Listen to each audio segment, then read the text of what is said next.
Russia-Ukraine conflict. After months of military buildup and brinkmanship on Ukraine's border, Russia is ratcheting up pressure on its ex-Soviet neighbor, threatening to destabilize Europe and draw in the United States. Russia has been tightening its military grip around Ukraine since last year, amassing tens of thousands of soldiers, as well as equipment and artillery, on the country's doorstep. The aggression has sparked warnings from U.S. intelligence officials that a Russian invasion could be imminent. A whirlwind of diplomatic efforts in recent weeks has so far failed to diffuse tensions in the region. The escalation in the years-long conflict between Russia and Ukraine has triggered the greatest security crisis on the continent since the Cold War, raising the specter of a dangerous showdown between Western powers and Moscow. What's the situation on the border? More than 150,000 Russian troops now encircle Ukraine on three sides, like a sickle, according to estimates from U.S. and Ukrainian intelligence officials. The White House has repeatedly warned that Putin could launch a full invasion of Ukraine at any moment.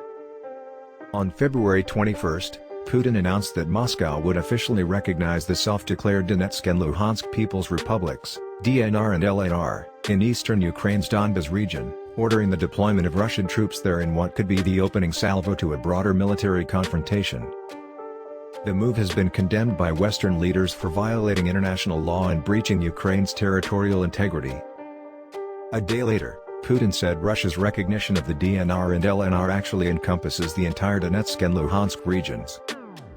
Currently, the pro-Russian separatists only control around a third of those districts, but their independence claims include the entire areas. Russia has repeatedly denied it is planning an assault, but an escalation in shelling in eastern Ukraine has heightened fears that it could be stoking the violence to justify a wider conflict. The military threat Russia poses to Ukraine. The situation on Ukraine's border has intensified. NATO has raised the readiness of its rapid response force, while member countries put troops on standby and deployed battalions, planes, and ships to the region. The U.S. ordered 3,000 additional soldiers to be deployed to Poland, bringing the total number of reinforcements sent to Europe in recent weeks to about 5,000. The U.S. says it has no intention of sending troops into Ukraine, which is not a NATO member. The White House plans to impose new measures on trade and financing in the two breakaway territories in eastern Ukraine but has stopped short of deploying its full arsenal of sanctions.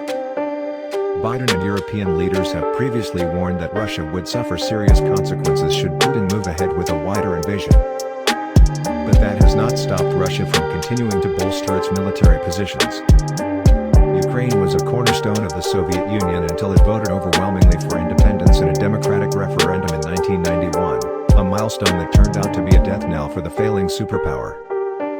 After the collapse of the Soviet Union, NATO pushed eastward, bringing into the fold most of the Eastern European nations that had been in communist orbit. In 2004, NATO added the former Soviet Baltic republics Estonia, Latvia, and Lithuania.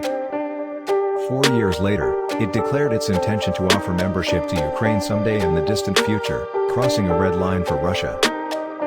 Putin has indicated he sees NATO's expansion as an existential threat, and the prospect of Ukraine joining the Western military alliance as a hostile act. In interviews and speeches, he has emphasized his view that Ukraine is part of Russia, culturally, linguistically, and politically.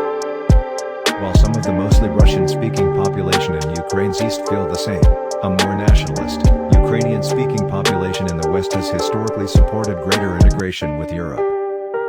In late 2021 and early 2022, satellite images revealed new Russian deployments of troops, tanks, artillery, and other equipment cropping up in multiple locations, including near eastern Ukraine, Crimea, and Belarus, where its forces were participating in joint drills with Moscow's closest international ally.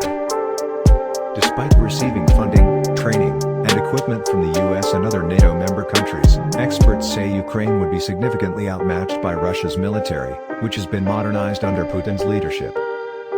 If an all-out war broke out between the two countries, tens of thousands of civilians could die and up to 5 million could be made refugees, according to some estimates. In early 2014, mass protests in the capital Kiev known as Euromaidan forced out a Russia-friendly president after he refused to sign an EU association agreement. Russia responded by annexing the Ukrainian peninsula of Crimea and fomenting a separatist rebellion in Ukraine's east, which seized control of part of the Donbas region. Despite a ceasefire agreement in 2015, the two sides have not seen a stable peace, and the front line has barely moved since. Nearly 14,000 people have died in the conflict, and there are 1.5 million people are internally displaced in Ukraine, according to the Ukrainian government. In the 8 years since, Moscow has been accused of engaging in hybrid warfare against Ukraine, using cyber attacks, economic pressure, and propaganda to whip up discord. Those tactics have escalated in recent months, and in early February the State Department claimed Putin was preparing a false flag operation to create a pretext for an invasion. What does Putin want?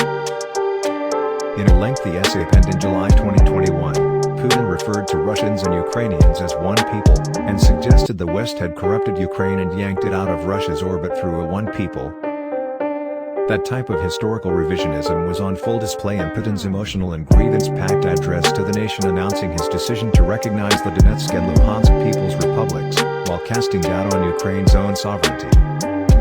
But Ukrainians, who in the last 3 decades have sought to align more closely with Western institutions like the European Union and NATO, have pushed back against the notion that they are little more than the West's puppet. In fact, Putin's efforts to bring Ukraine back into Russia's sphere have been met with a backlash, with several recent polls showing that a majority of Ukrainians now favor membership of the US-led transatlantic military alliance. In December, Putin presented the US and NATO with a list of security demands. Chief among them was a guarantee that Ukraine will never enter NATO and that the alliance rolls back its military footprint in Eastern and Central Europe, proposals that the US and its allies have repeatedly said are non-starters. Putin indicated he was not interested in lengthy negotiations on the topic. "It is you who must give us guarantees, and you must do it immediately, right now," he said at his annual news conference late last year. Are we deploying missiles near the US border? No, we are not. It is the United States that has come to our home with its missiles and is already standing at our doorstep. High-level talks between the West and Russia wrapped in January without any breakthroughs. The standoff left Europe's leaders to engage in a frenzy of shuttle diplomacy, exploring whether a negotiating channel established between France, Germany, Russia and Ukraine to resolve the conflict in Ukraine's east, known as the Normandy format talks, could provide an avenue for calming the current crisis.